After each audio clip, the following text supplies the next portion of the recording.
اعوذ باللہ من الشیطان الرجیم بسم اللہ الرحمن الرحیم ربی یسر ولا تعسر وتمم بالخیر۔ آج میں جس موضوع پر بات کروں گا وہ ہے ماں کی محبت۔ ماں کی محبت سے متعلق ایئر وائس مارشل ریٹائرڈ ملک خداداد خان صاحب کی ایک دل کو چھو لینے والی اور اردو ادب کی ایک شاہکار تحریر ہے۔ وہ لکھتے ہیں کہ ہمیں اماں جی اس وقت زہر لگتی جب وہ سردیوں میں زبردستی ہمارا سر دھوتی۔ لکس کیپری ریکسونا کس نے دیکھے تھے؟ کھجور مارکا صابن سے کپڑے بھی دھلتے تھے اور سر بھی۔ آنکھوں میں صابن کانٹے کی طرح چبھتا اور کان اماں کی ڈانٹ سے لال ہو جاتے۔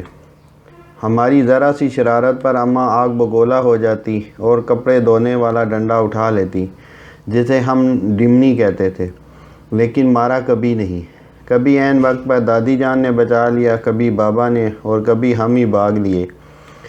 گاؤں کی رونقوں سے دور عین فصلوں کے بیچ ہمارا ڈیرا تھا۔ ڈیرے سے پگڈنڈی پکڑ کر گاؤں جانا اماں کا سب سے بڑا شاپنگ ٹور ہوا کرتا تھا، اور اس ٹور سے محروم رہ جانا ہماری سب سے بڑی بد نصیبی۔ اگر کبھی اماں اکیلے گاؤں چلی جاتی تو واپسی پر ہمیں مرنڈے سے بہلانے کی کوشش کرتی۔ ہم پہلے تو ننھے ہاتھوں سے اماں جی کو مارتے، ان کا دوپٹہ کھینچتے، پھر ان کی گود میں سر رکھ کر منہ پھاڑ پھاڑ کر روتے۔ کبھی اماں گاؤں ساتھ لے جاتی تو ہم اچھلتے کودتے خوشی خوشی ان کے پیچھے پیچھے بھاگتے۔ شام گئے جب گاؤں سے واپسی ہوتی تو ہم بہت روتے۔ ہمیں گاؤں اچھا لگتا تھا، ماں ہم گاؤں میں کب رہیں گے؟ میرے سوال پر اماں وہی گھسا پیٹا جواب دیتی، جب تو بڑا ہوگا، نوکری کرے گا، بہت سے پیسے آئیں گے، تیری شادی ہوگی، وغیرہ وغیرہ۔ یوں ہم ماں بیٹا باتیں کرتے کرتے تاریک ڈیرے پر آن پہنچتے۔ مجھے یاد ہے گاؤں میں بابا مظفر کے ہاں شادی کا جشن تھا۔ وہاں جلنے بجھنے والی بتیاں بھی لگی تھیں اور پٹاخے بھی پھوٹ رہے تھے۔ میں نے ماں کی بہت منت کی کہ رات ادھر ہی ٹھہر جائیں، لیکن وہ نہیں مانی۔ جب میں ماں جی کے پیچھے روتا روتا گاؤں سے واپس آ رہا تھا تو نیت میں فطور آ گیا اور چپکے سے واپس گاؤں لوٹ گیا۔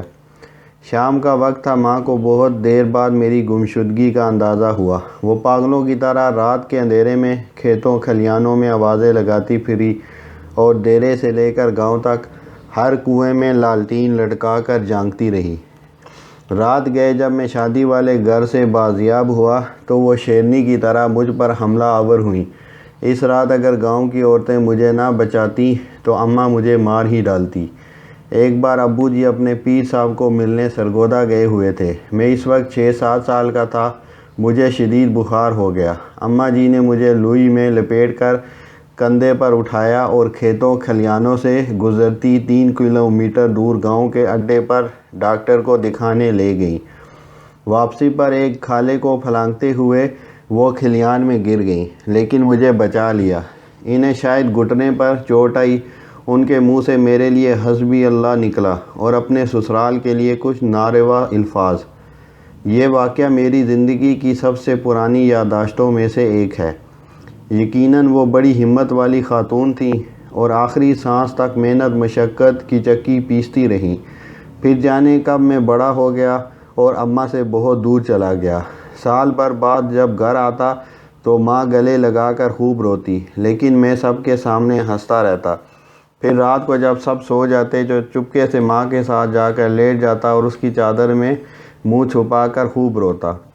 ماں کھیت میں چارہ کاٹتی اور بہت بھاری پنڈ سر پر اٹھا کر ٹوکے کے سامنے آن پھینکتی۔ کبھی کبھی خود ہی ٹوکے میں چارہ ڈالتی اور خود ہی ٹوکا چلاتی۔ جب میں گھر ہوتا تو مقدور پر ان کا ہاتھ بٹاتا۔ جب میں ٹوکا چلاتے چلاتے تھک جاتا تو وہ سرگوشی میں پوچھتی، بات کروں تمہاری فلاں گھر میں؟ وہ جانتی تھی کہ میں پیدائشی عاشق ہوں اور ایسی باتوں سے میری بیٹری فل چارج ہو جاتی ہے۔ پھر ہم نے گاؤں میں گھر بنا لیا اور ماں نے اپنی پسند سے میری شادی کر دی۔ میں فیملی لے کر شہر چلا آیا اور ماں نے گاؤں میں اپنی الگ دنیا بسا لی۔ وہ میرے پہلے بیٹے کی پیدائش پر شہر میں بھی آئیں۔ میں نے انہیں سمندر کی سیر بھی کرائی۔ کلفٹن کے ساحل پر چائے پیتے ہوئے انہوں نے کہا، اس سمندر سے تو ہمارے ڈیرے کا چھپڑ زیادہ خوبصورت لگتا ہے۔ ماں بیمار ہوئی تو میں چھٹی پر ہی تھا۔ انہیں کئی دن تک باسکو پان کھلا کر سمجھاتا رہا کہ معمولی پیٹ کا درد ہے، جلد افاقہ ہو جائے گا۔ پھر درد بڑھا تو شہر کے بڑے ہسپتال لے گیا، جہاں ڈاکٹر نے بتایا کہ جگر کا کینسر آخری سٹیج پر ہے۔ خون کی فوری ضرورت محسوس ہوئی تو میں خود بلڈ بینک بیڈ پر جا لیٹا۔ ماں کو پتہ چلا تو اس نے دکھ سے دیکھ کر اتنا کہا، کیوں دیا خون؟ خرید لاتا کہیں سے، پاگل کہیں کا۔ میں بمشکل اتنا کہہ سکا، اماں خون کی چند بوندوں سے تو وہ قرض بھی ادا نہیں ہو سکتا جو آپ مجھے اٹھا کر گاؤں ڈاکٹر کے پاس لے کر گئی تھی اور واپسی پر کھالا پھلانگتے ہوئے گر گئی تھی۔ وہ کھلکھلا کر ہنسی تو میں نے کہا، اماں مجھے معاف کر دینا، میں تیری خدمت نہ کر سکا۔ میرا خیال ہے کہ میں نے شاید ہی اپنی ماں کی خدمت کی ہوگی، وقت ہی نہیں ملا، لیکن وہ بہت فراخ دل تھی۔ بستر مرگ پر جب بار بار میں اپنی کوتاہیوں کی ان سے معافی طلب کر رہا تھا تو کہنے لگی، میں راضی ہوں بیٹا، کاہے کو بار بار معافی مانگتا ہے۔ ماں نے میرے سامنے دم توڑا، لیکن میں رویا نہیں۔ دوسرے دن سر باری ہونے لگا تو قبرستان چلا گیا اور قبر پر بیٹھ کر منہ پھاڑ کر رویا۔